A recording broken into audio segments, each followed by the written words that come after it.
அனைவருக்கும் வணக்கம். நம்ம இந்த வீடியோ எதை பத்தி பார்க்க போறோம் பாத்தீங்கன்னா டிராகன் படத்தோட ரிவ்யூ தான் பார்க்க போறோம். உண்மை கடவுளே இந்த படத்துக்கு அப்புறம் அஸ்வன் மாரிமுத்து இயக்கிய இந்த படம் ரொம்ப எதிர்பார்ப்பா இருந்தது. இதுல வேற நம்ம தலைவன் வந்து நம்ம லவ் டுடே புகழ் பிரதீப் ரங்கராஜன் நடிச்சிருந்த செகண்ட் மூவி அது எப்படி வந்திருக்கு அப்படின்னு சொல்லிட்டு தான் நம்ம இந்த வீடியோல பார்க்க போறோம்.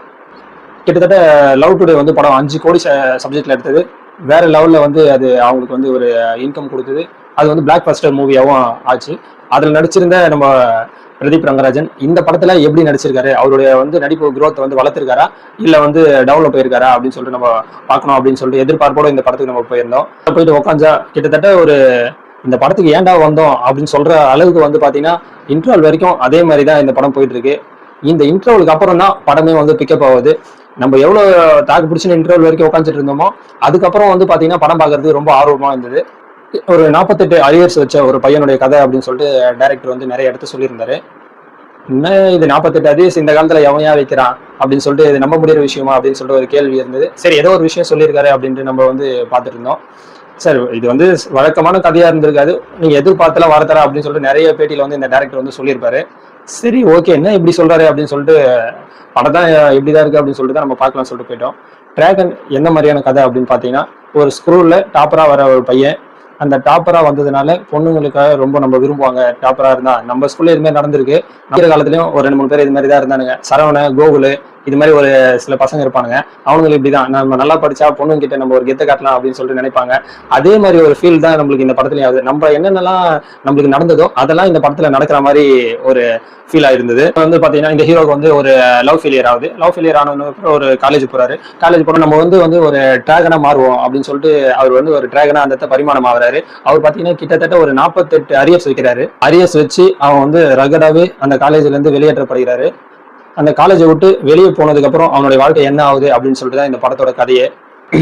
காலேஜ் கதைக்களமா கொண்டு நிறைய படம் வந்துருச்சு. ஆனா இது ஒரு புதுவிதமா வந்து எடுத்திருக்காரு. அவருடைய வாழ்க்கையில நடந்தது அது மாதிரி ஒரு சில விஷயங்களை வச்சோம், வெளியே பாக்குறத வச்சோம் அப்படின்னு சொல்லிட்டு இந்த கொஞ்சம் கொஞ்சம் அங்கங்க போட்டு இந்த படமா எடுத்திருக்காங்க. 2025ல இப்படிதான் வந்து ஸ்டூடெண்ட்லாம் இருப்பாங்க, இப்படிதான் வந்து ஒரு மன அழுத்தத்துல இருப்பாங்க, இப்படிதான் வந்து வாழ்க்கையை கடந்து போவாங்க.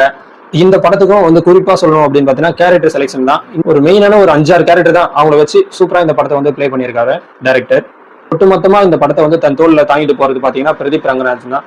நிறைய பேர் வந்து இந்த படம் பார்க்க போனதே வந்து அவருக்காக மட்டும்தான் நிறைய பேர் வந்து இந்த படத்தை பார்க்க போயிருப்பாங்க. ஏன் அப்படி சொல்றேன்னு பாத்தீங்கன்னா, அவர் அது மாதிரி ப்ரீவியஸ் இதுக்கு முன்னாடி அவர் வந்து பாத்தீங்கன்னா அது மாதிரி ஒரு படம் கொடுத்திருந்தாரு. இந்த படத்துலயும் பாத்தீங்கன்னா அவர் வந்து பாத்தீங்கன்னா நிறைய தனுஷை ஞாபகப்படுத்துற மாதிரி தான். தனுஷ் வந்து மேனரிசம் வந்து இந்த படத்துல நிறைய வரும்.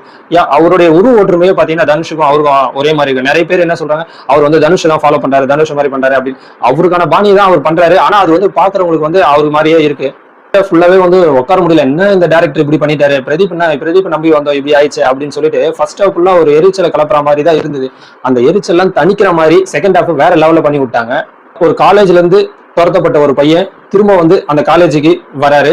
ஏன் வராரு, எதுக்கு வராரு அப்படின்றத ஒரு லாஜிக்கோட அந்த படத்துல வந்து சொல்லியிருக்காரு. சில இடத்துல வந்து நம்பகத்தன்மை இல்லைனாலும் அந்த திரைப்பட சுவாரஸ்யத்துக்காக அதெல்லாம் நம்பதான் வேணும் அப்படின்ற ஒரு சுச்சுவேஷனுக்கு நம்ம வந்துடுறோம். எல்லா படத்துலயும் என்ன படத்துல வந்து பாத்தீங்கன்னா லாஜிக்கோட பார்க்க முடியாது. இப்ப இருக்கிற காலகட்டத்துல எல்லா படத்துலயும் லாஜிக்கோட படமே கிடையாதுங்க. போனோமா நம்ம கொடுக்குற காசுக்கு என்ஜாய் பண்ணிட்டு வந்தோமா அப்படிதான் நினைக்கணும். லாஜிக் எதிர்பார்த்து எந்த படத்துக்கும் போகக்கூடாது. ரங்கராஜன் சரி, ஓகே. அடுத்தது கேரக்டர் அப்படின்னு பாத்தீங்கன்னா அனுபவமா அங்கங்க வந்து போறாங்க. அவங்களுக்கு கொடுக்கப்பட்ட கேரக்டர் சூப்பரா நடிச்சிருக்காங்க. அப்படின்னா ஃபர்ஸ்ட் அவங்க ஸ்டூடெண்டா வந்து அப்படியே அவங்க லெக்சரலா வராங்க. அந்த கேரக்டருக்கு எப்படி மாறணுமோ அதுக்கேற்ற மாதிரி மாறி அவங்க சூப்பரா நடிச்சு கொடுத்துருக்காங்க.